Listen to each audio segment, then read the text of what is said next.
conosco na viagem. E testifiquemos o grande amor de Jesus para os passageiros. E um dos passageiros entregou Jesus.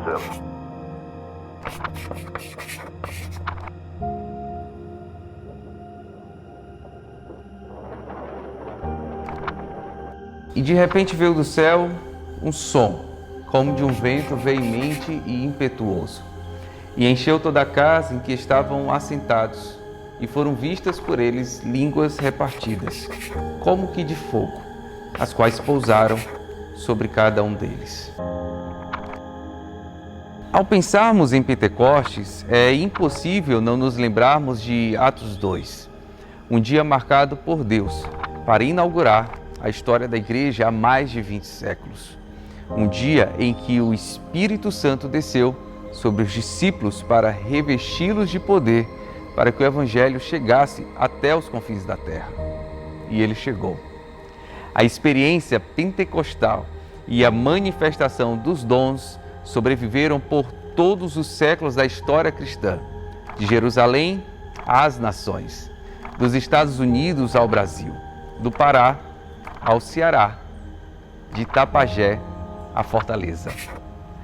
Há mais de 100 anos nascia a Assembleia de Deus em Fortaleza, reacendendo nos corações a chama pentecostal que um dia queimou na vida dos apóstolos e discípulos de Jesus.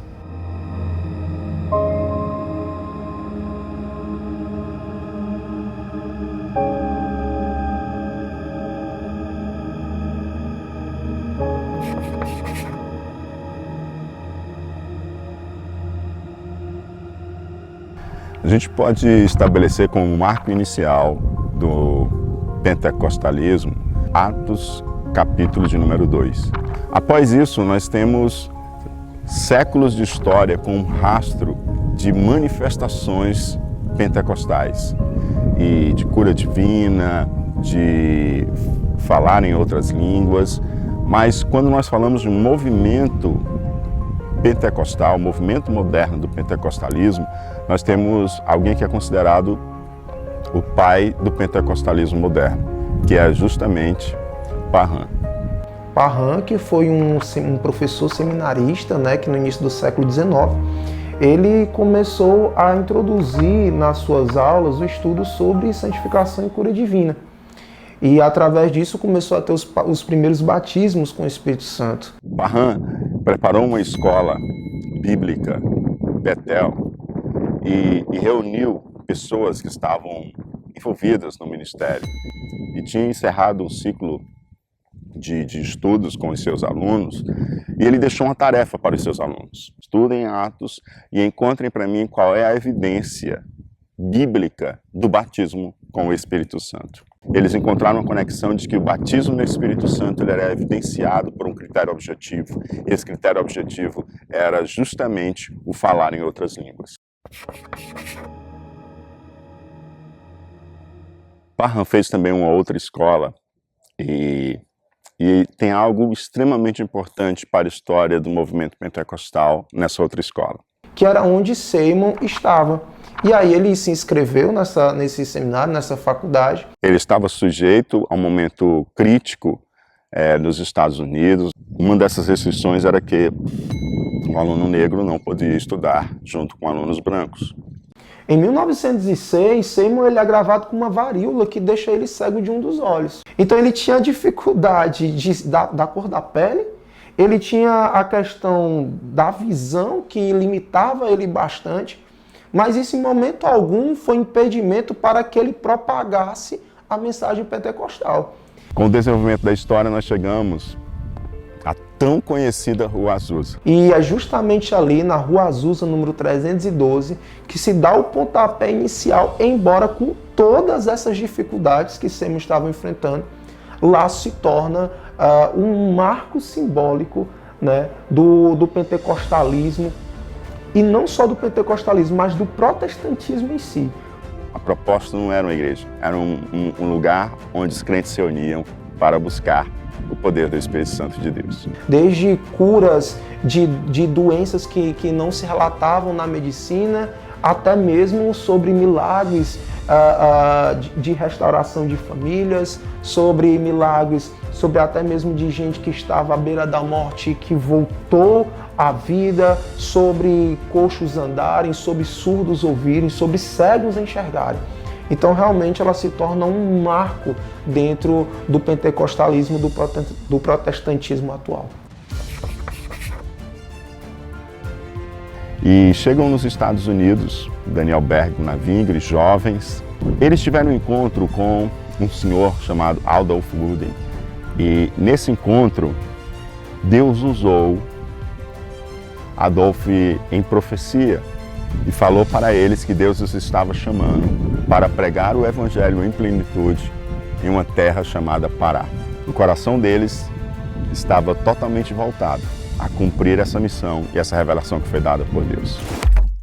E desembarquemos em Belém do Pará no dia 19 de novembro de 1910. O Senhor Jesus estava conosco. E eles chegaram no Pará e, como batistas, eles procuraram a Igreja Batista, mas ardia no coração deles a mensagem do batismo no Espírito Santo, a mensagem de que Jesus Cristo cura. E foi inevitável de que a Igreja Batista no Pará, na época, não concordasse com aquilo e eles tivessem que se retirar e dar início àquilo que viria a ser a Assembleia de Deus. E quando eles começam a pregar sobre isso, a irmã Celina de Albuquerque, que era membro da primeira Igreja Batista, ela acredita na mensagem de Gunnar Wingre e Daniel Berg. E aí ela passa uma noite inteira em oração, e no dia 8 de junho de 1911, a irmã Celina ela é batizada. A Assembleia de Deus é trazer à memória a missão da fé apostólica. Então, na verdade, foi uma continuação, né? A gente pode dizer que o movimento pentecostal que começou com Parham e com Sermon, pentecostalismo moderno em si, na verdade, quando ele chega ao Brasil, ele se torna uma extensão. E mais interessante ainda é que o início da história em si se dá com dois missionários, né, que, na verdade, eles recebem a palavra profética, mas eles são adotados como missionários depois, pela Igreja da Suécia, pelo Leo Petri, que adota eles dois no seu quadro de missionários. A mensagem de que Jesus Cristo salva, cura, batiza com o Espírito Santo e em breve voltará, se espalhou pelo Brasil. O batismo com o Espírito Santo impulsionou os primeiros irmãos a deixarem o conforto da terra onde estavam para testemunharem da transformação que haviam vivido. Da obediência de dois jovens, Daniel Berg e Gunnar Wingre, nasceu a maior igreja pentecostal do mundo. E da obediência de uma jovem, Maria de Jesus Nazaré, a fé pentecostal chega às terras cearenses.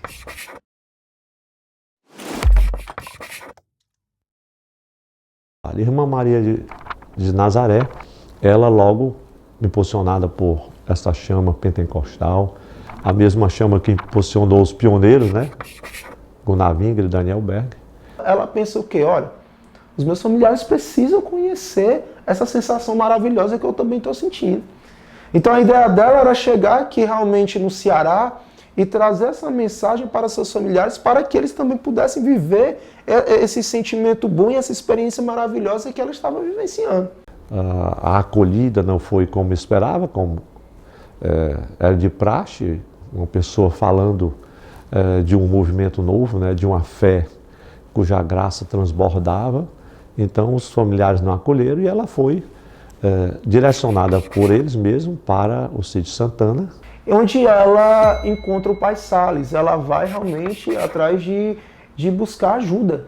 E lá o pai Salles, que é um apelido que era conhecido porque ele era chamado assim pelos irmãos, até porque ele, juntamente com o seu genro, né, eles eram pastores de uma igreja presbiteriana.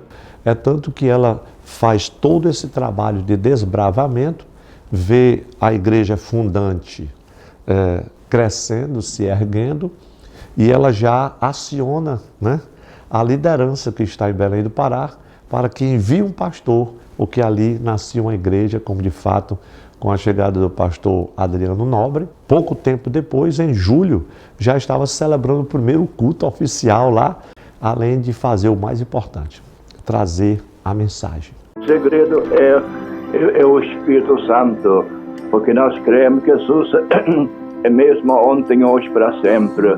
Que Ele não somente perdoa nossos pecados, mas também batiza seu povo no Espírito Santo. E temos visto muitos irmãos que receberam a promessa do Espírito Santo. Depois eles saíram testificar A mensagem que veio soprada pelo poder do Pentecostes. E era justamente o que Maria de Nazaré trazia de novo, porque ela era a testemunha pentecostal daquele movimento. E em uma das reuniões, né, juntamente com os familiares do pai Salles, eles testemunham a irmã Maria de Nazaré falando em novas línguas, falando e testemunhando e vivenciando aquela experiência do batismo. E eles puderam ver que a mensagem de Atos 2 era para aqueles dias. E eles creram naquela mensagem e ali, aquela região de Itapajé, no ano de 1914, ele começa a ser o propulsor da mensagem pentecostal ao redor de todo o estado do Ceará, principalmente começando pelas regiões que em volta de Itapajé. Então, aquela região serrana, ela começa a se espalhar, embora fosse uma região interiorana, onde as casas eram um pouco distantes uma das outras, mas isso não foi impedimento para que lá fosse realmente o difusor dessa mensagem pentecostal.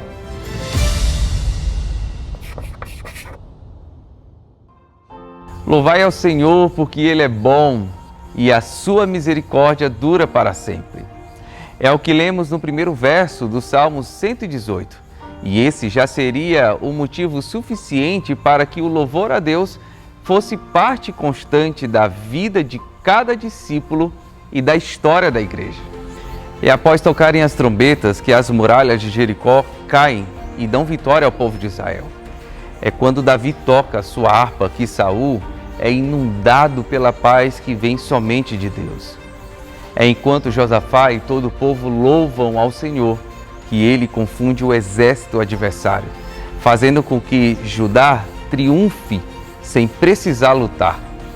É após Paulo e Silas louvarem ao Senhor na prisão que milagrosamente as portas se abrem, colocando-os em liberdade. O louvor faz parte da história da igreja antes mesmo que fôssemos igreja. E no ano em que completamos 100 anos das Assembleias de Deus em Fortaleza, também celebramos o centenário da harpa cristã. Uma flor gloriosa, e quem deseja a mesma terá. A rosa de Saron preciosa, entre mil mais beleza terá. No vale de sombra e morte, nas alturas de glória e luz. Esta rosa será minha sorte, precioso para mim é Jesus. A harpa cristã, como nós conhecemos, hoje que inclusive já está quase que na contracapa das Bíblias, né? Ela teve o seu embrião em 1921. E isso começou justamente quando os nossos pioneiros, e quando eu falo de pioneiros eu estou falando dos pastores como Gunnar Vingre, Daniel Berg e tantos outros missionários que começaram o evangelho na região de Belém do Pará. Os louvores eram todos dentro de uma pequena coletânea chamada de Salmos e Hinos, que era, na verdade, entoado nas diversas igrejas evangélicas que se tinham, né, em Belém. Vale ressaltar ainda que a harpa cristã, ela inclusive tem hinos, tem canções que foram compostas por cearenses. E aí vale ressaltar Francisco Nogueira de Queiroz, que é um vendedor de refresco. Então esse inário, ele traz realmente com força algo que os irmãos viviam. Então, é realmente algo que vem selar, né, digamos assim, um marco histórico da Assembleia de Deus dentro do Brasil. É tão bom quando a gente está na presença do Senhor, louvando. Por mais que chegue, às vezes, na igreja, vivendo alguma situação difícil, mas quando chega na igreja e começa a louvar, é libertador. Você esquece de tudo, de todos os problemas, e a adoração realmente é para o Senhor, e eu amo adorar o Senhor. Ela traz não somente a pregação falada, mas traz a pregação também entoada. Então, nossos irmãos fortalezenses, nossos pioneiros, eles têm uma contribuição significativa dentro da orquestração, digamos assim, do que vem ser hoje a nossa harpa cristã. A igreja move-se através da oração. Ainda que formalmente o círculo de oração das Assembleias de Deus em Fortaleza complete 50 anos de existência, a oração já permeia essa história muito antes de qualquer templo existir. Foi por meio da oração que jovens foram batizados com o Espírito Santo, dando início ao movimento pentecostal que, um dia, chegaria ao Brasil. E é por meio da oração que a mensagem do Evangelho continua se espalhando e transformando a vida daqueles que são tocados por Jesus.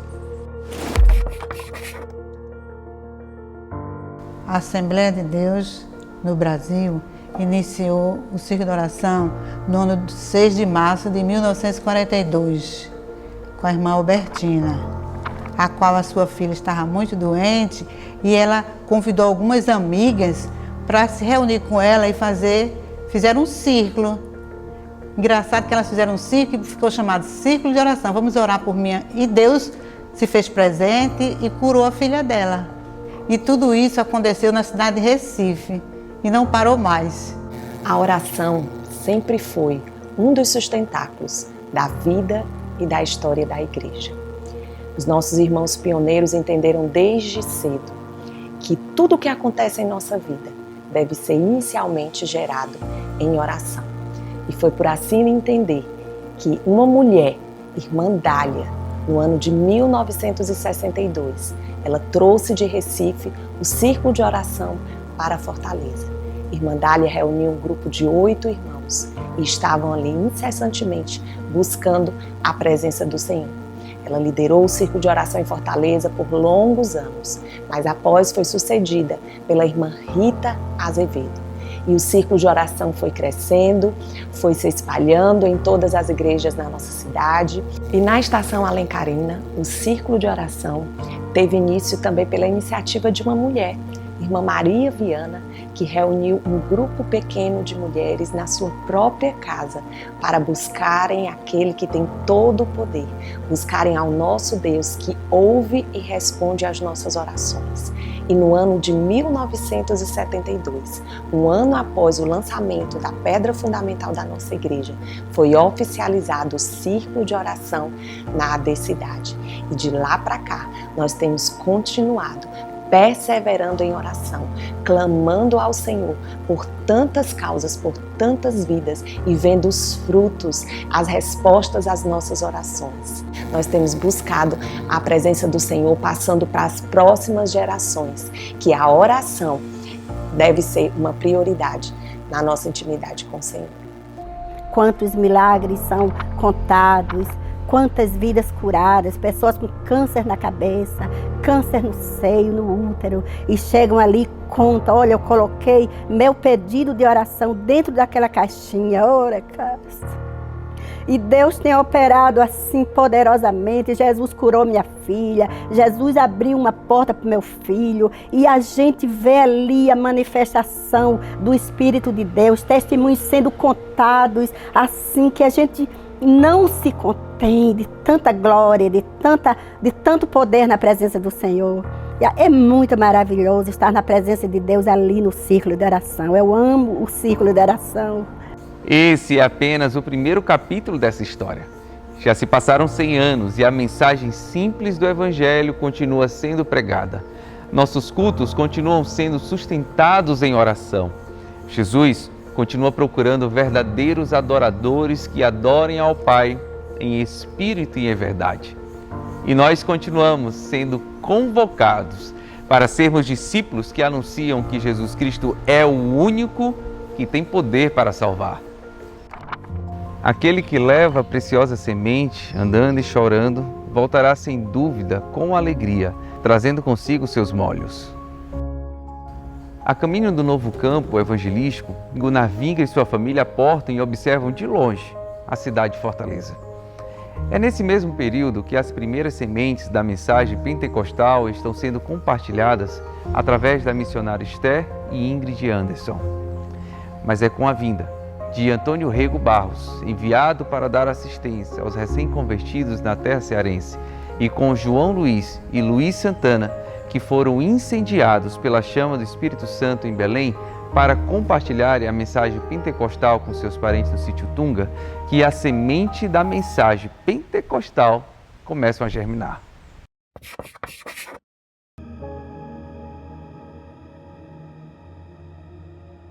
Quando a gente fala sobre a história da igreja de Fortaleza, a gente precisa mencionar que a data oficial é 1922, que é quando o pastor Antônio Rego Barros chega em Fortaleza para iniciar, o trabalho como igreja, a igreja como uma pedra fundamental da igreja de Fortaleza, Assembleia de Deus em Fortaleza, com a mensagem pentecostal.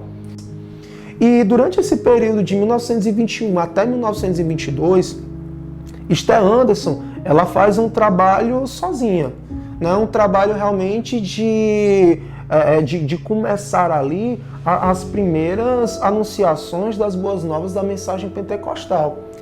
E posteriormente, em 1923, é que chega a missionária Ingrid Anderson. A missionária Ingrid Anderson, também sueca, vai morar juntamente com Esther. E elas se tornam amigas, e com a chegada dela em 1923, é um propulsor, certo? Para justamente difundir o evangelho agora na região do centro. Elas foram fundamentais não só para o crescimento da obra em sítio Tunga Cocó, mas também para o firmamento da pedra fundamental do que viria a ser o Templo Central ali na região, próximo à região de São João Tauape, centro, para realmente vir as primeiras sementes do Templo Central de Fortaleza. O pastor Antônio Rego Barros, ele, filho de Pacatuba, cearense, ele chega para começar a igreja que já havia sido fundada, e ele consagra os primeiros pastores.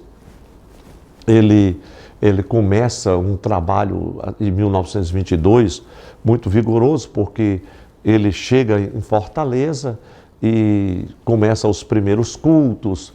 E é uma história muito grande, porque uma coisa que me chama muita atenção é o fato de que estes homens, Adriano, Antônio Rego Barros e outros, e muitos outros, são rostos que a gente vê, Irmão João Luiz e Luiz Santana, eles eram cearenses, moravam em Belém, foram lá incendiados pela chama do Espírito Santo, e depois de ser tocado pelo Espírito Santo, algum tempo depois ele se lembrou que tinha um familiar aqui em Fortaleza.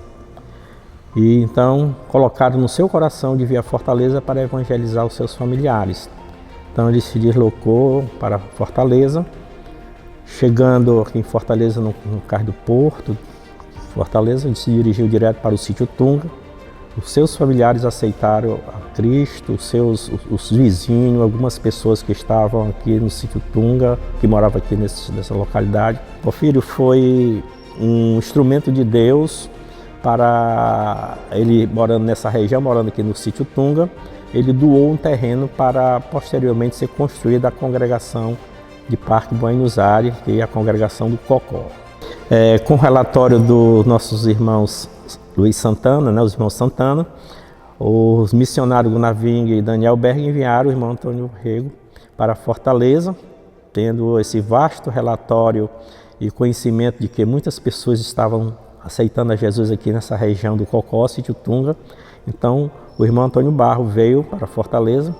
Chegando aqui em Fortaleza, se dirigiu, do Cais do Porto direto para o Sítio Tunga, onde foi recebido com muita alegria. Antônio Rego também, ele foi a pessoa que batizou alguns irmãos aqui no Sítio Tunga, entre eles o nosso irmão José Rodrigues da Silva, que era conhecido como Zé Vaqueiro, e Zé Vaqueiro também foi um instrumento também que deu a continuidade aqui do trabalho evangelístico com a família Porfírios e os demais irmãos.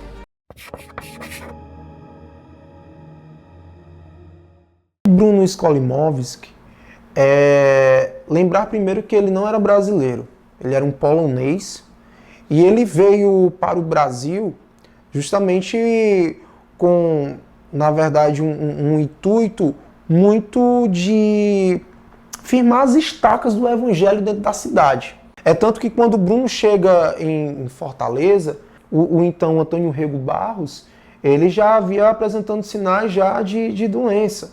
Então o Antônio Rego Barros vai embora e Bruno Skolimowski, ele dá continuidade à pregação do evangelho na cidade. Ele realiza o primeiro batismo, mas não no Sítio Tunga Cocó. Ele faz esse batismo lá no São João do Tauape. Por quê? Porque as pessoas que iriam ser batizadas, elas moravam justamente próximo à região do centro, tá? E se reuniam aonde? No Sítio Tunga Cocó.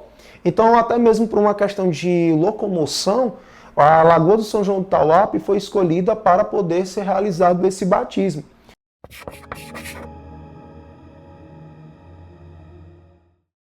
Em 1929 é emblemático, porque o pastor Rego Barros ele oficializa a fundação da igreja lá na rua Santa Teresina, 146, no Arraial Moura Brasil. E esse período foi o período de desbravamento, por assim dizer.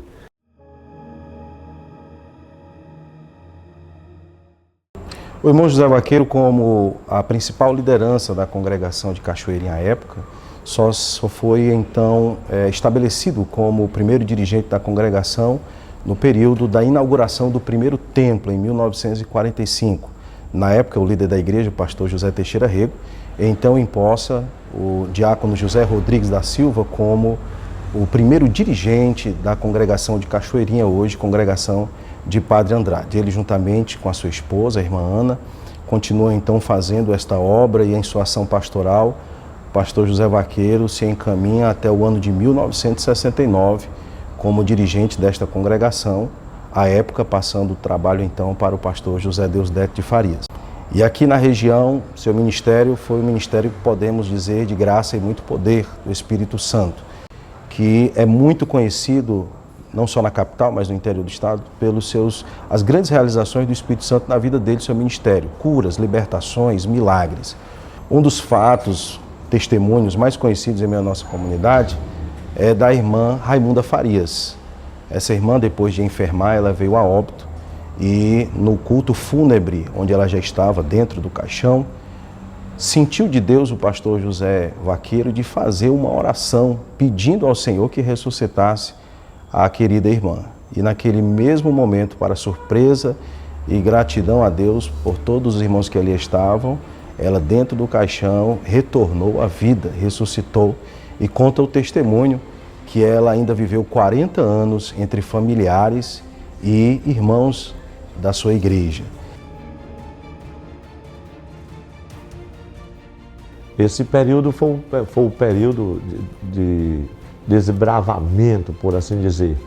E, posteriormente, vem o pastor Teixeira, o José Teixeira Rego, com a saída do pastor Antônio Rego, ele volta para Belém, depois para Alagoas, o pastor Teixeira vem e assume, e aí ele vai e traz a inauguração,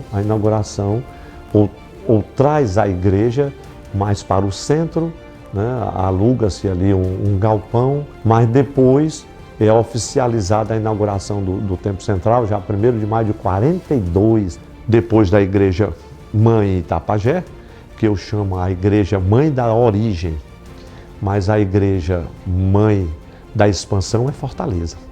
Tudo acontece a partir de Fortaleza, né? A partir de Fortaleza o evangelho vai se espalhando em todas as direções do estado, né? Esse é o segundo capítulo dessa história. A chama pentecostal foi acesa em Fortaleza e isso mudou a igreja em nossa capital. A mensagem que foi espalhada entre as famílias no início do século XX continua viva para que nós continuemos anunciando que Jesus Cristo é o único que tem poder para salvar e curar. Pouco número de crentes quando a igreja foi inaugurada, mas Jesus estava conosco. Quando a igreja foi inaugurada, estava mais ou menos 22 pessoas.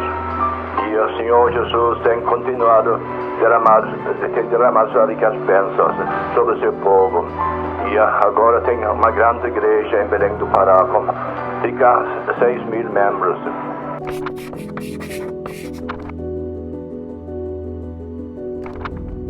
Porque toda casa é edificada por alguém, mas o que edificou todas as coisas é Deus. A mensagem da fé pentecostal avançava pela cidade de Fortaleza. Os irmãos do sítio Tunga, Cocó, continuavam a obra de evangelização na região, compartilhando a mensagem da salvação entre parentes e amigos.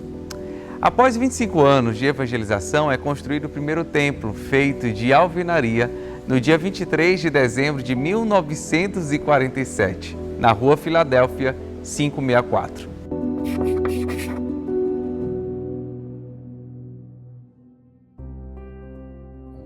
Raimundo Porfírio era meu tio, irmão de minha mãe, certo? Então,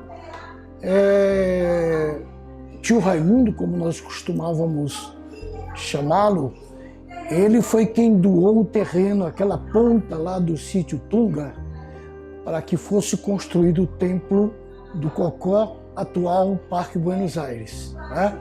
Então ele tirou uma parte, cercou e deu o documento, doou para a igreja, para que fosse feito a igreja ali de Parque Buenos Aires, né? Hoje Parque Buenos Aires. O evangelista Raimundo Porfírio foi quem construiu, foi quem deu forma ao templo e manteve, né? E deu de ser da igreja e pronto, ninguém quiseram até passar a mão, não, é da igreja, então vai continuar com a igreja. Puxaram o terreno, mediram, fizeram, mas é da igreja e continua da igreja. A nossa Assembleia de Deus no campo de Messejana, ela teve início em setembro de 1942. Foi nesta época em que o pastor José Teixeira Rego, presidente da igreja no estado do Ceará, ele envia, através do bairro Mucuripe, o pastor Benjamin Ramos de Oliveira, que vai se deslocar desse bairro até a localidade de Caracanga, aonde ele vai encontrar alguns irmãos que creram no Evangelho, e é daí que vai surgir o embrião da nossa Assembleia de Deus aqui no campo do Messejana.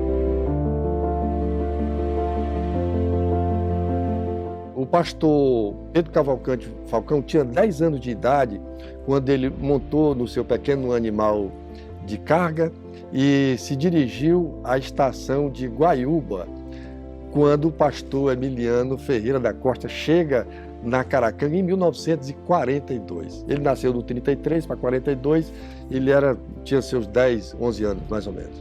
Então, essa ligação que o pastor Pedro teve com o campo, com a Assembleia de Deus no estado do Ceará, foi muito especial.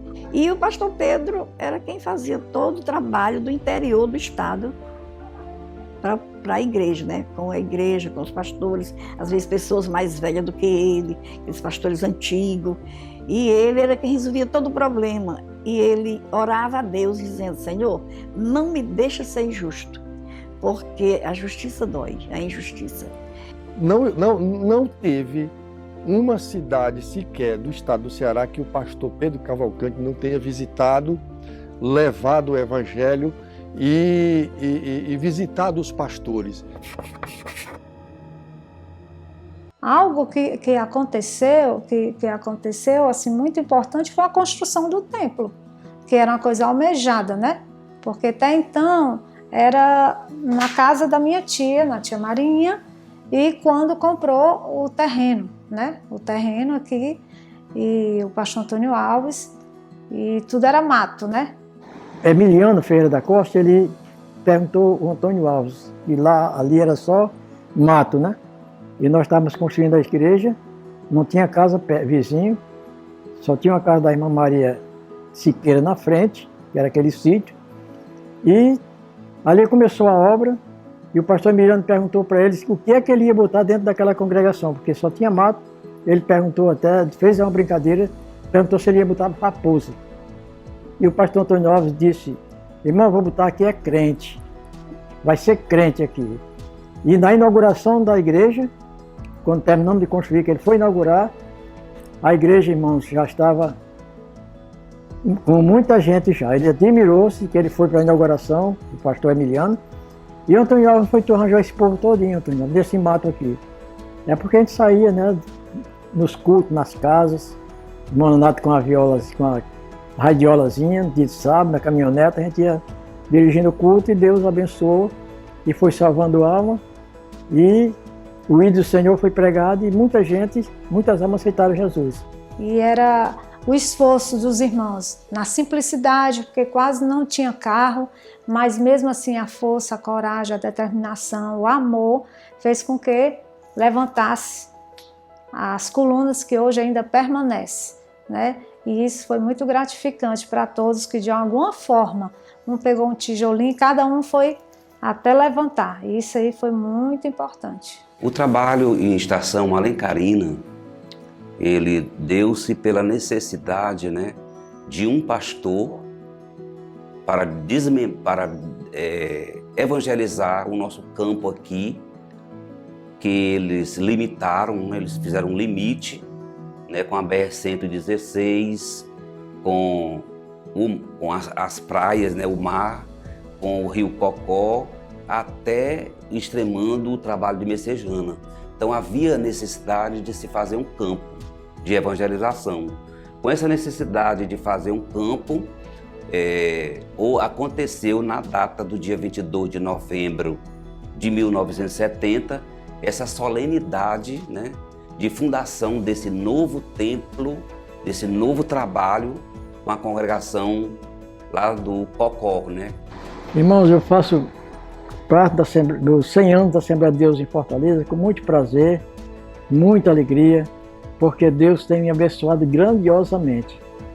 Primeiramente, em 1971 eu casei e construímos uma família aqui na Assembleia de Deus. Nossos filhos foram criados na casa do Senhor e até aqui Deus tem nos abençoado. E por isso eu tenho um prazer muito grande de ser participante desses 100 anos da Assembleia de Deus em Fortaleza. Esse é o terceiro capítulo dessa história. Através da evangelização daqueles que abraçaram a missão de fazer Jesus conhecido em nossa cidade, a igreja foi crescendo. O evangelho se expandiu e um novo campo se formou. A mensagem que foi espalhada continua viva para que nós continuemos anunciando que Jesus Cristo é o único que tem poder para salvar, curar e batizar com o Espírito Santo. Todos os dias continuava a reunir-se no pátio do templo. Partiam pão em casa e juntos participavam das refeições com alegria e sinceridade de coração, louvando a Deus e tendo a simpatia de todo o povo. E o Senhor lhes acrescentava diariamente os que iam sendo salvos. Assim como os irmãos da igreja primitiva se reuniam em casas, a obra do Evangelho na Estação Alencarina começou com um ponto de pregação na casa da irmã Maria Viana, mais conhecida como Marinha, ainda em 1965. Mas é no dia 22 de novembro de 1970, às 16 horas, em um culto de celebração memorável, que é lançada a pedra fundamental para a construção do templo na Estação Alencarina. É o início da igreja, que hoje nós conhecemos como a Cidade.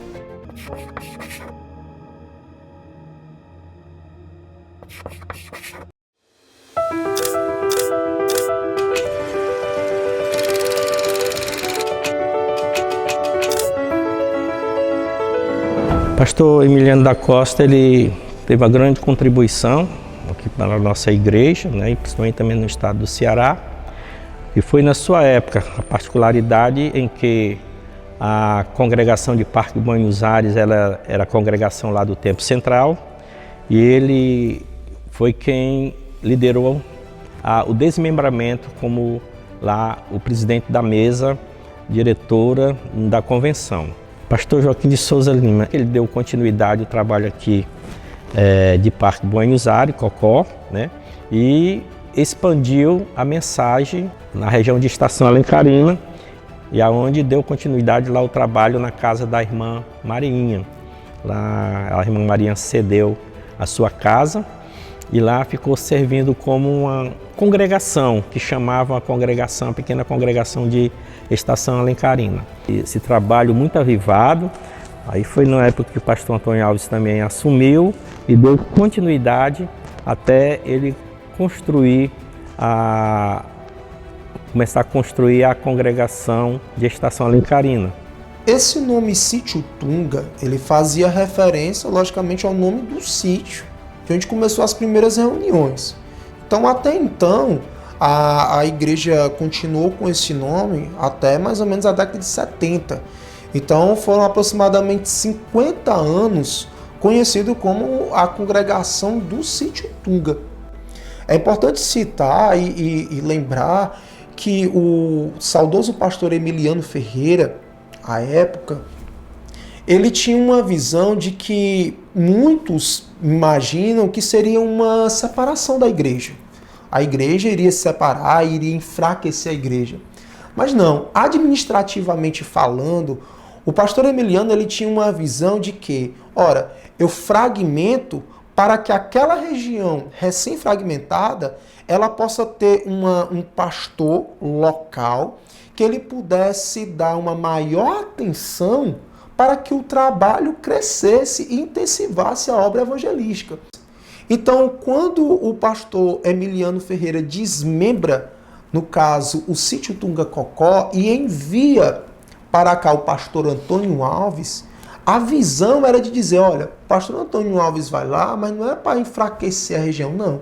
Ele vai lá justamente para dar uma atenção maior que a ele não poderia dar. Pastor Antônio Gonçalves, eu tive o prazer de conhecê-lo e também o prazer de ouvir muitos relatos de membros congregantes da nossa igreja, aonde sempre foi falado que ele foi um grande homem de Deus, amigo, conselheiro, tinha um amor muito grande pela obra, pelas ovelhas principalmente. A jubilação do pastor Antônio Alves, ele estava idoso, não muito velho, né? Mas estava idoso, muito dinâmico quanto à vida dele de trabalho, foi muito linda, muito trabalhador, foi um pastor de primeira, né? Gastou os dias dele mesmo com toda coragem, toda garra na igreja, especialmente lá na cidade, né? Porque ele teve uma congregação aqui perto de nós, na Aerolândia, antes de lá, mas foi pouco tempo. E o restante do tempo foi lá, na cidade de Alencarina. Pastor Pedro Cavalcante Falcão era um pastor muito bom, muito amável, muito amigo, muito querido e muito justo. Ele não era aquele homem de brincadeira, de prosa, de gostar de rir. Ele não era esse homem, mas ele era muito amigo. Ele era muito justo. Ele orava a Deus, para Deus não deixar ele fazer injustiça. Pastor Pedro foi uma pessoa que é impossível a gente descrever ele. É muito difícil, porque ele foi impossível a gente descrever ele. Até eu que vivi 66 anos com ele. sei que era muito bom, muito direito e trabalhou para Jesus com muito cuidado. Pastor Antônio Ferreira Lima Filho foi um grande pastor desbravador, onde fundou várias congregações do campo, muitas congregações, que eu posso citar várias, né? Tanto ele fez reformas, como ele comprou em junho de 1991, ele comprou por 6.000 cruzeiros o terreno onde hoje está o nosso templo sede. Agora desbravava o campo, fundando congregações que foram muitas congregações e reformou algumas congregações. E, enfim, era um homem de muita bravura, de muito trabalho, de muito conhecedor das Escrituras Sagradas e muito dinâmico. Pastor Francisco Bezerra ele era muito dedicado e muito focado na área do ensino, da palavra, e o objetivo dele era que os nossos obreiros estudassem mais a palavra, tivessem mais conhecimento. Pastor Francisco Bezerra ele tinha uma grande experiência também missionária, né? Então o pastor Francisco Bezerra deixou um grande legado aqui em nossa região, principalmente na área do ensino. E o pastor era muito admirado, uma pessoa muito sorridente, muito alegre, era uma pessoa que a gente se sentia bem estar ali trabalhando ao seu lado. Quando da minha vinda, foi um momento assim de transição na igreja. O pastor Francisco Bezerra faleceu prematuramente, foi acometido de uma enfermidade, e nós recebemos o convite da diretoria da cidade, que à época também já tinha um estatuto muito bem definido. Primeiro ano estivemos trabalhando nas congregações que já vinham crescendo, muitas delas na maioria dos bairros, circunvizinhos aqui da cidade. E depois de um ano o Senhor nos direcionou para marcar a data da inauguração. No final de 2006, o nosso pastor Antônio José teve a oportunidade de estar em reunião com a Compeste do Brasil e assim receber a proposta para a fundação de um novo trabalho social na cidade de Fortaleza. Foi assim que deu início a um grande sonho, projeto Cidade Criança, parceria da Assembleia de Deus, Cidades Funcionários com o Compeste do Brasil.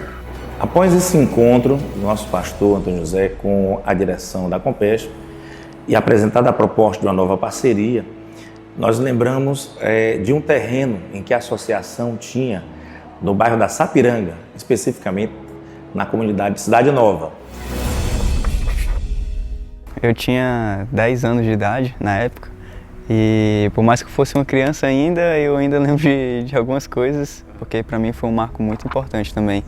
Eu entrei na igreja, era o pastor Antônio José ainda, e eu lembro que quando foi anunciado que o pastor Equias ia tomar posse da igreja, né, em seguida, para mim foi uma surpresa muito grande. E eu lembro que lá em casa a gente comentava que não esperava que fosse ele, porque eu particularmente como criança, nunca nem tinha ouvido falar no nome dele, né?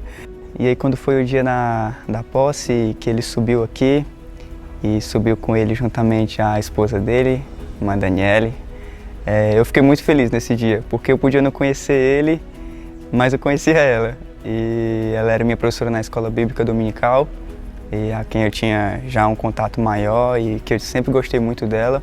E naquele momento que eu vi os dois lá, eu percebi que eu podia não conhecer ele e conhecer muito pouco ela, mas eu sabia que Deus conhecia ele. Grande bênção, né, irmão? Nós temos o nosso irmão. A gente já conhecia ele, pessoa muito legal, muito maravilhosa. Gostamos muito de ver sua esposa, mas foi maravilhoso para nós ter um pastor novo como ele, né? Há cerca de 4 anos e meio atrás, o pastor Ilquias me convidou a servir na EAD. A EAD é o braço social da nossa igreja, né? Além do projeto Cidade Criança, onde nós atendemos cerca de 370 crianças e adolescentes em situação de vulnerabilidade social, que fica na Cachoeira e na Sapiranga. Na EAD nós também recebemos e acolhemos os nossos irmãos que chegam em todo tipo de necessidade, né? E o pastor Ilquias tem dado todo o apoio para que nós possamos atender e socorrer os nossos irmãos nas suas necessidades. Hoje, cerca de 30% dos nossos jovens do projeto Cidade Criança, eles frequentam alguma igreja ou se declaram evangélicos. Veja o tamanho do nosso desafio, né? O nosso desejo é que todos aqueles jovens cheguem ao conhecimento da verdade que é Cristo. Então, assim, nós somos uma entidade que faz obra social, sim, mas desenvolvemos projetos em diversas áreas, do esporte, cultura, cidadania, capacitação. Mas nós trabalhamos com o foco também em que todos aqueles jovens venham ao conhecimento de Cristo. Ou seja, nosso objetivo é que todo joelho se dobre e toda língua confesse que Jesus Cristo é o Senhor. Esse é o nosso objetivo, é a nossa missão. O que mais de importante do crescimento histórico, nós vemos que a Decidade tem trabalhado assim de uma forma grandiosa, maravilhosa na questão do ensino. Agora culminou com a faculdade, nossa faculdade teológica, que abriu aí uma margem para toda a Fortaleza, para toda a igreja de Fortaleza estarem aprendendo mais a palavra do Senhor Jesus. Eu me sinto extremamente feliz e honrado em Deus dar a oportunidade de estar vivenciando justamente essa geração do centenário. Sei que além da alegria e da honra que o Senhor concede a cada um de nós, é também uma grande responsabilidade e um desafio. Eu estou justamente aqui no sítio Tunga, Cocó, né? Esse lugar tão marcado e carregado pela história dos nossos pioneiros. Nos primeiros meses e primeiros anos tão difíceis e tão árduos da história da igreja aqui na nossa capital. E foi aqui que muitos desses pioneiros que espalharam a mensagem sobre a cidade de Fortaleza, a região metropolitana e transbordando também pelo nosso Ceará, foram aqui que muitas vezes eles se reuniram para orar, para buscar o Senhor, para experimentarem o revestimento de poder, para pedirem por cura, testemunharam salvação. E foi um espaço desse sítio que Raimundo Porfírio cedeu para construir o primeiro templo da Assembleia de Deus, que hoje nós conhecemos por Parque Buenos Aires, que completa 100 anos.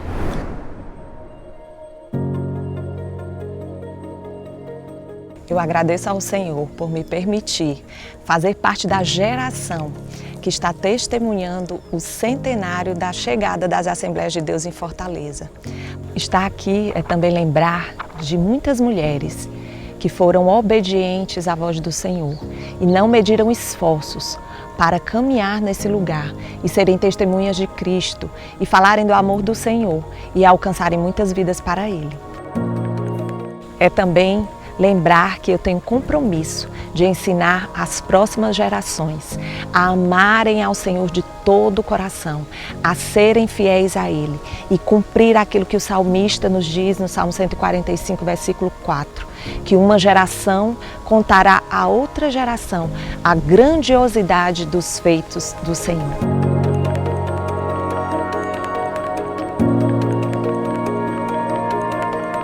Nesse tempo também temos aprendido a não somente apresentar ao Senhor as nossas necessidades, mas também estarmos juntos em intercessão pelos nossos irmãos da igreja perseguida.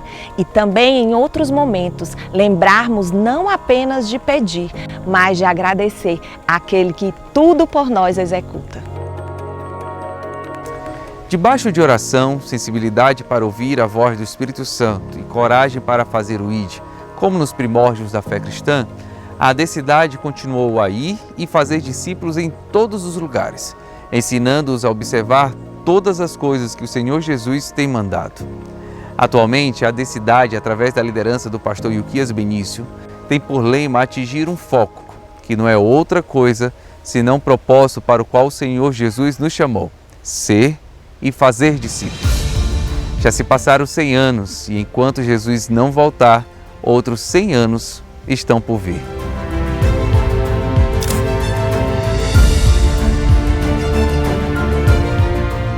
Bem, pensar em que futuro, né, eu desejo para a nossa igreja, passa necessariamente em lembrar as origens da nossa igreja, aquelas mulheres e homens tão poucos, simples, mas persistentes e incansáveis, ficaram firmes na mensagem que os alcançou e espalhou essa mensagem, de tal forma que hoje somos centenas de milhares em nossa capital. E é justamente as marcas que encontramos nos nossos pioneiros que queremos ver nessa igreja no futuro, porque são essas marcas que o Senhor trabalhou para dar crescimento à sua igreja. E quais são essas marcas? A simplicidade, a singeleza, uma vida pautada, enraizada na palavra de Deus, joelhos dobrados que oram, que buscam o Senhor em oração, e uma vida guiada pelo Espírito Santo de Deus, que leva a cumprir a missão, que leva na unção e poder do Espírito Santo a cumprir a grande comissão que nos foi deixada por Jesus, de ir fazer discípulo de todas as nações. Então essa é a igreja que eu quero ver no futuro, uma geração que seja fiel a Deus e cumpra sua missão em seu tempo. Não importa o contexto que venhamos a encontrar no futuro, mas que nós possamos estar firmados nesses valores e que possamos pregar com ousadia, na unção e poder do Espírito Santo de Deus, que Jesus Cristo salva, cura, batiza com o Espírito Santo e em breve voltará. Chegou a sua vez de fazer a sua parte na sua geração. E vamos juntos construir os próximos anos de história. Vamos juntos até que Jesus Cristo venha buscar a sua igreja.